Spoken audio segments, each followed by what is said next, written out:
Dengue পরিস্থিতি নিয়ে আরো জানবো। চট্টগ্রাম ও রাজশাহী থেকে যুক্ত হচ্ছেন সহকর্মীরা। শুরুতে যাব চট্টগ্রামে, সেখানে আছেন সহকর্মী আব্দুল্লাহ রাকিব। আব্দুল্লাহ রাকিব, কি পরিস্থিতি দেখছেন? গত বছরের সাথে যদি তুলনা করি চট্টগ্রামের চিত্র, এবছর নভেম্বরে ডেঙ্গু রোগীর সংখ্যা বেড়েছে না কমেছে? আর চিকিৎসকরা কি বলছেন, মূলত কি কারণে এখনো ডেঙ্গু আক্রান্ত বাড়ছে?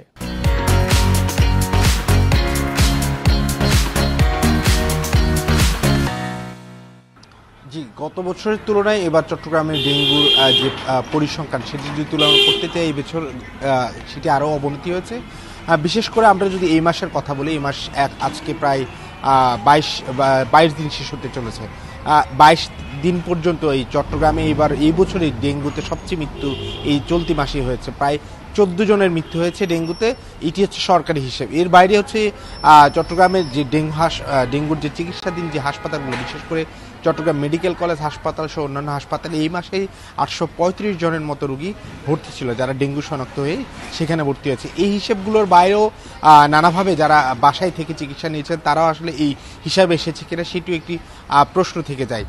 তবে যেটি চিকিৎসকরা বলছেন যে এবছর ডেঙ্গু বৃদ্ধির মূল কারণ যেটি বলছেন, তাদের সম্প্রতি একটি গবেষণায় উঠে এসেছে ডেঙ্গু ডেন 2 ধরন, যেটি সাব গ্রুপ হচ্ছে কসমোপলিটন, সেটির চট্টগ্রামে উপস্থিতি পাওয়া গেছে এবং যার কারণে চিকিৎসকরা বলছেন যে মৃত্যুর কারণ বাড়তে পারে। কারণ তারা বলছেন যে শক সিন্ড্রোমে রোগীরা সবচেয়ে বেশি মারা যাচ্ছে এবং চিকিৎসকরা বারে বারে বলছেন যে রোগীদের যাতে রক্তচাপ যাতে কোনোভাবে না বাড়ে সেইটির দিকে নজর রাখার জন্য, এবং সেক্ষেত্রে সেটি হওয়ার আগে, অর্থাৎ রোগীদের পরিস্থিতির অবনতি হওয়ার আগে যাতে হাসপাতালে বা চিকিৎসকের শরণাপন্ন হয়।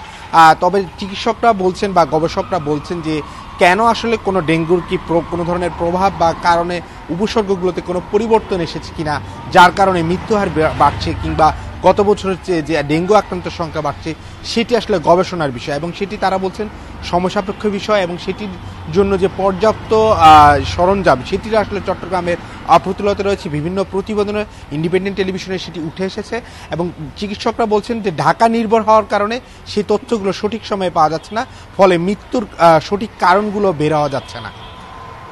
রাকিব, আপনি আমাদের সাথেই থাকুন। আমরা এবার রাজশাহীর পরিস্থিতি জানবো। যোগ দিচ্ছেন সহকর্মী মুস্তাফিজুর রহমান। মুস্তাফিজুর রহমান, কি পরিস্থিতি রাজশাহীর? ডেঙ্গুতে এবার গতবারের তুলনায় রোগীর সংখ্যা বেড়েছে না কমেছে?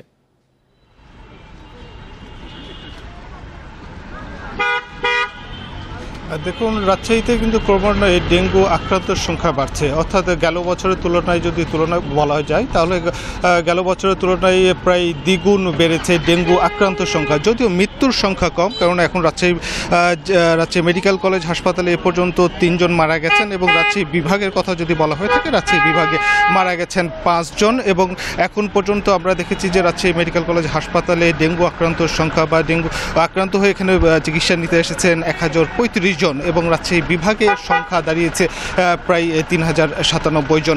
এখন এখানে যে ডেঙ্গু আক্রান্ত সংখ্যা বা ডেঙ্গু রোগীর সংখ্যা ক্রমান্বয়ে বাড়ছে, তার কারণ হচ্ছে এখানে এর আগে আমরা দেখেছিলাম যে যারা ডেঙ্গু আক্রান্ত হয়েছে তাদের ট্রাভেল হিস্ট্রি ছিল, বিশেষ করে ঢাকা থেকে যারা ভ্রমণ করে এসেছেন তাদেরকে ডেঙ্গু শনাক্ত এই ধরনের সিমটম থাকলেও এখন যেটি হচ্ছে যে এখানে রাজশাহী স্বাস্থ্য অধিদপ্তর যেটি বলছেন যে এখানে এখন রাজশাহী লোকালি বিভিন্ন ব্লকেই কিন্তু এডিস মশার লার্ভা পাওয়া যাচ্ছে এবং লোকালি ট্রান্সমিট হচ্ছে ডেঙ্গু, যার ফলে এখন এই ডেঙ্গু রোগীর সংখ্যা বাড়ছে।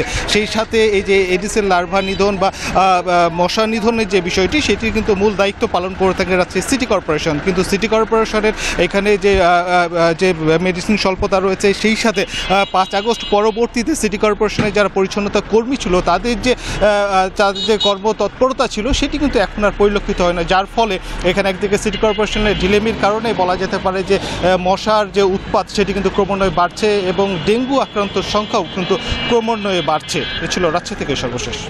ডেঙ্গু পরিস্থিতি নিয়ে রাজশাহী এবং চট্টগ্রাম থেকে জানাচ্ছিলেন সহকর্মীরা।